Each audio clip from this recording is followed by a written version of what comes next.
हकीम साहब, बात करना चाहूँगी दिल को लेके, जिसका ख्याल रखना बहुत ज़रूरी हो गया है। आपने खुद ये देखा है कि जब कोविड का एक दौर चला था, अभी तो थोड़ा सा इस पे संयम रखा गया है, लेकिन सबसे ज़्यादा हार्ट अटैक से लोग मर रहे थे, पता ही नहीं चल रहा था। आज सोए हैं और कल हार्ट अटैक हो गया है।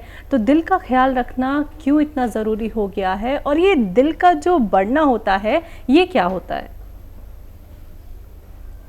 देखिए, हैबत यानी खौफ, डर, इससे जब ज़्यादा असर पड़ता है दिल जी पर, जी। तो रक्तचाप इतना बढ़ जाता है कि दिल उसे बर्दाश्त नहीं कर पाता। तो पूरी दुनिया में खौफ था और अभी भी कुछ रह गया है। अभी बीमारी गई नहीं है, एहतियात ज़रूरी है। तमाम हुकूमत के जो ऐलानात हैं, उनकी, डॉक्टरों की हिदायत, और ये खौफ जो है ये बहुत अजीब चीज़ है। दिल और दिमाग दोनों बेकाबू हो जाते हैं। अब दिल जो है वो बहुत ज़्यादा हिफाजत करने लायक है, लेकिन दिल की हिफाजत कभी कोई करता नहीं जब तक उस पर परेशानी ना आ जाए।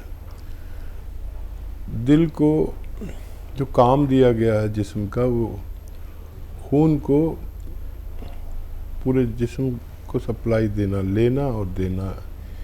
ये एक ऐसा पंप जो दुनिया में ऐसा कोई पंप ही नहीं बना जो लगातार 50 साल 100 साल चले और बगैर किसी रिपेयरिंग के। हालांकि अब भी इसमें अब रिपेयरिंग की बहुत ज़रूरत हो गई है, क्योंकि अब हम 40 साल के बाद अपने दिल का ख्याल नहीं रखेंगे तो कभी भी हार्ट अटैक के शिकार हो सकते हैं।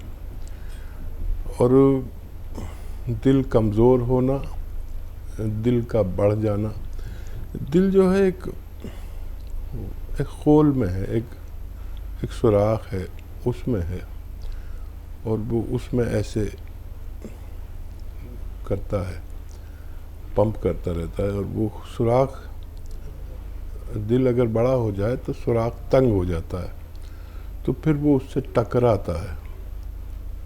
तो इससे वो आदमी को एक ऐसा रोग शुरू हो गया कि वो पैदल नहीं चल सकता।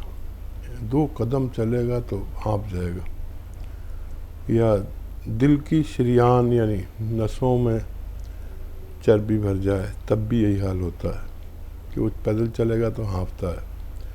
तो दिल को जो खुराक चाहिए वो पतला खून चाहिए, और गाढ़ा खून मिलना शुरू हो जाता है हमें 40 साल के बाद। तो हम परेशान हो जाते हैं। हमें खून पतला रखने के लिए ऐसी ग़िज़ाएँ, ऐसी खुराक और ऐसी दवाएं लेना चाहिए ताकि हमारा खून, कोलेस्ट्रॉल इसमें कम हो जाए, और हमें खून को, हमारे दिल को जब खून पतला मिलेगा तो उसे खून को फेंकने में आसानी होती है। तब हम अपने दिल की हिफाजत कर सकते हैं। इसी के साथ कॉलर जुड़ गए हैं, बात कर लेते हैं। स्वागत है आपका। हेलो जी स्मृति जी, बताइए, सवाल करिए। नमस्ते मैडम। जी नमस्कार। मैडम, मेरे को सोराइसिस और थायराइड है, नमक जैतून कैसे लेना है इसमें? ठीक है। ठीक है। देखिए, कई तरीके से लेते हैं नमक जैतून। एक तो एक चुटकी नमक जैतून 2 गिलास पानी में रोज़ ले लिया करें, इससे भी फ़ायदा मुमकिन होता है। एक यह है कि अलसी हल्का सा भून कर उसका पाउडर बना के रख लें। 1 चम्मच अलसी और 1 चुटकी नमक जैतून 2 गिलास पानी में मिलाकर, ये 2 गिलास पानी दिन में पी लें, 1 बार या ज़्यादा से ज़्यादा 2 बार। एक ये है कि अलसी में 1 चम्मच अलसी में 1 चुटकी नमक जैतून मिलाकर आप इस्तेमाल कर सकते हैं, लेकिन बस 1 बार ही लेना चाहिए। बहुत ज़रूरत हो तो 2 बार भी ले सकते हैं। इससे आपको 3-4 फ़ायदे, बल्कि 10 फ़ायदे तकरीबन होते हैं। ये एक तो ये सोराइसिस, खुजली और एसिडिटी, कब्ज़, बवासीर, इन्फेक्शन, लीवर इन्फेक्शन और किडनी इन्फेक्शन और मुहासे जिनके निकलते हैं, चेहरे पे पिंपल्स निकलते हैं, उसके लिए है। और बहुत सारे रोग, क्रिएटिनाइन बढ़ जाता है अक्सर हमारा, किडनी की जो गंदगी है वो बढ़ जाती है, जिसकी वजह से हमें वो लेना पड़ता है अक्सर।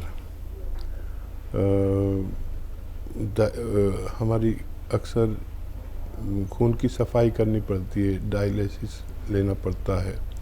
तो ऐसे जितने भी रोग मैंने आपको गिनाए उसमें आप ये नुस्खा ले सकते हैं।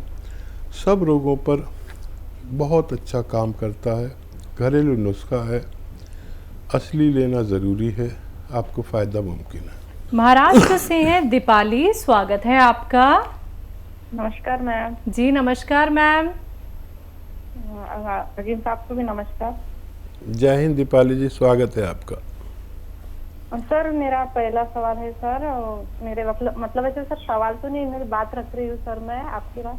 मैंने आपके यहाँ से जैतून का सिरका मंगाया था सर, वो दिमाग के लिए, मतलब डिप्रेशन के लिए। तो अभी उसकी 1 बोतल खत्म हो गई सर, तो मेरे पास 2 बोतल मंगवाई थी मैंने। तो अभी 1 बोतल सर मेरे पास वैसे ही है, तो क्या मैं वो बोतल जैतून के सिरके की और डबल ले सकती हूँ? मैं समझा नहीं हूँ सर मतलब डिप्रेशन के लिए सर मैंने आपके यहाँ से जैतून का सिरका मंगाया था, तो उसमें मुझे बीपी वगैरह का प्रॉब्लम था, तो मुझे बीपी वगैरह जो थी वो नॉर्मल हो गई सर मेरी वाली। तो 1 बोतल मेरी वैसे की वैसी ही 2 बोतल मंगाई थी, तो 1 बोतल में ही मुझे आराम मतलब अच्छा लगा। तो अभी 1 बोतल वैसे ही रखी है, तो मैं वो दूसरी जो बोतल है वो वे ले सकती हूँ? जी जी ले सकते हैं। अब मैं समझा, हाँ आप ले सकते हैं। और आपका बीपी 1 महीने में तकरीबन अच्छा हो गया, बहुत मुबारक।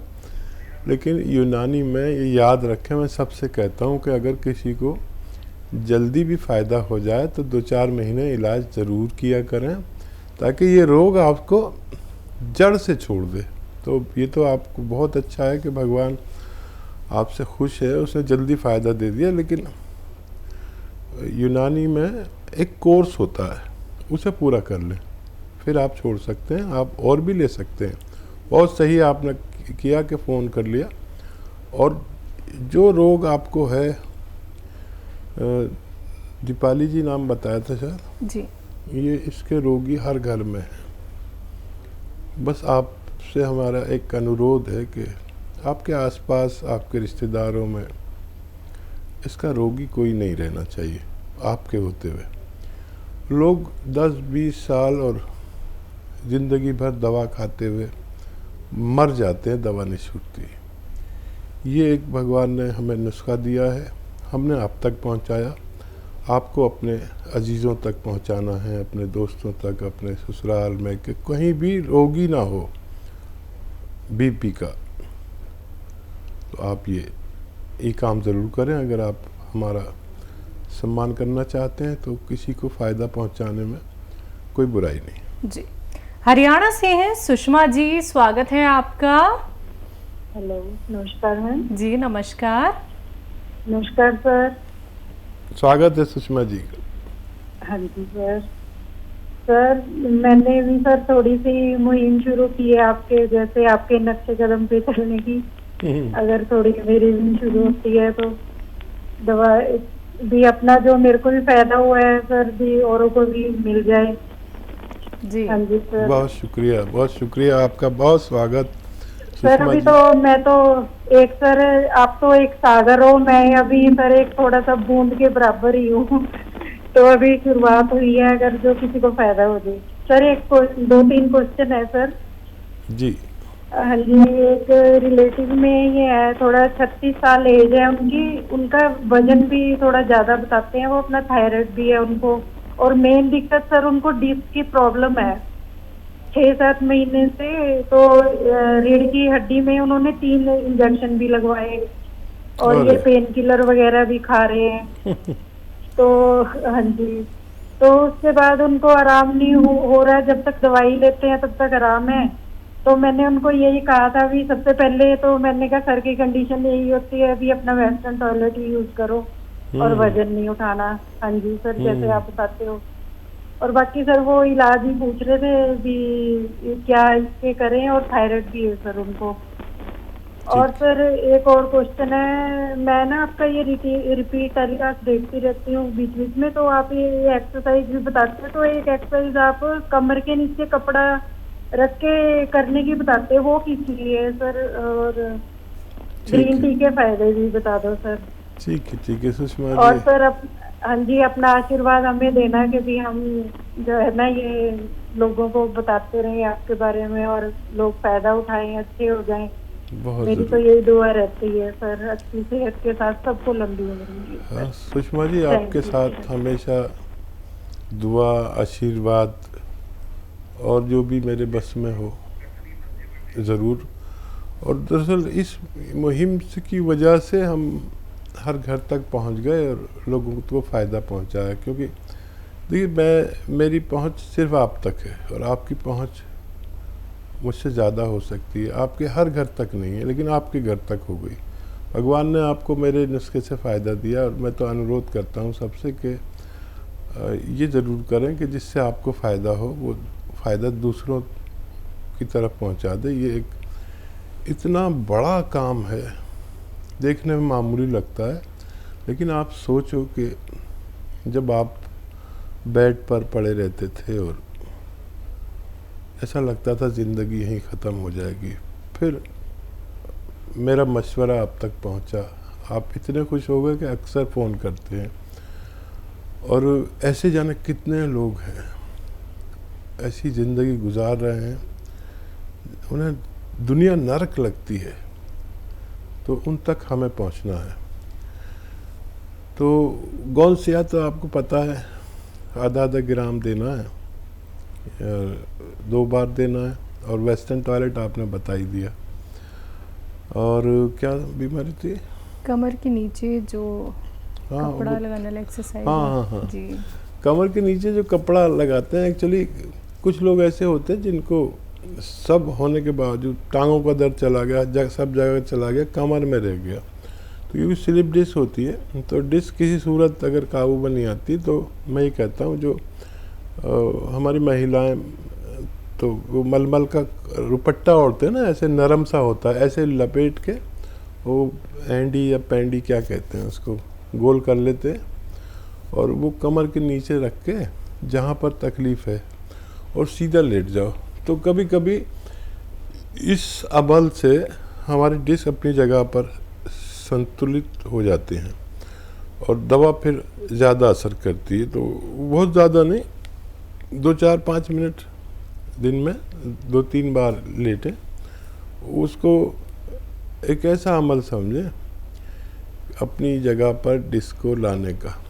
और इसके साथ ज़्यादा छेड़छाड़ नहीं करनी चाहिए।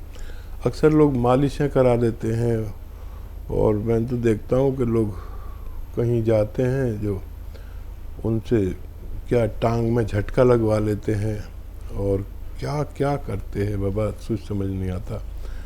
ये एक साइंटिफिक अमल है, करके देख लें, इससे नुकसान कभी नहीं होता। और उनको कुछ और भी रोग था, वज़न ज़्यादा, थायराइड। जी। अच्छा, वज़न ज़्यादा है और थायराइड है, तो आसान नुस्खा है।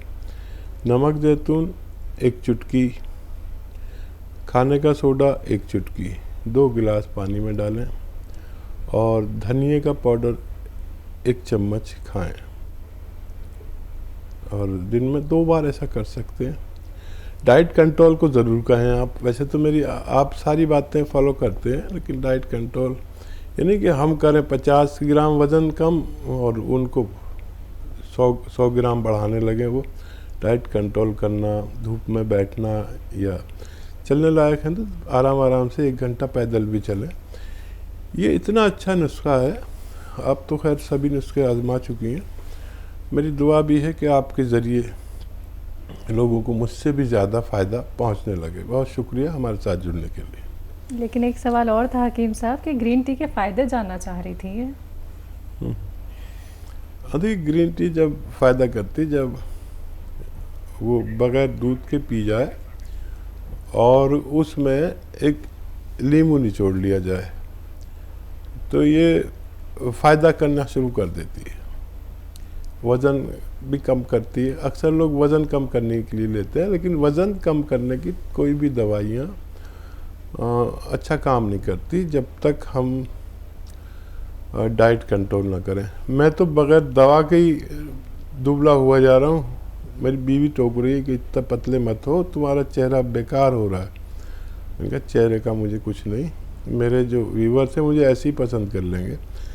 लेकिन जो मैं लोगों को कहता हूँ कि वज़न कम होना चाहिए बुढ़ापे में, जितना बुढ़ापा हो इतना वज़न कम करें। और मोटापा तो वैसे ही बुढ़ापे की तरह है। तो कितने लोग मुझे मेरे यार दोस्त या पुराने व्यूवर्स कहते हैं कि आप बैक हो रहे हो। बड़ा फ़ायदा रहता है, बहुत स्ट्रेंथ रहती है, बहुत एक्टिव रहता है आदमी वज़न कम होने से। आप कभी ये करके देखें। बहुत शुक्रिया सुषमा जी।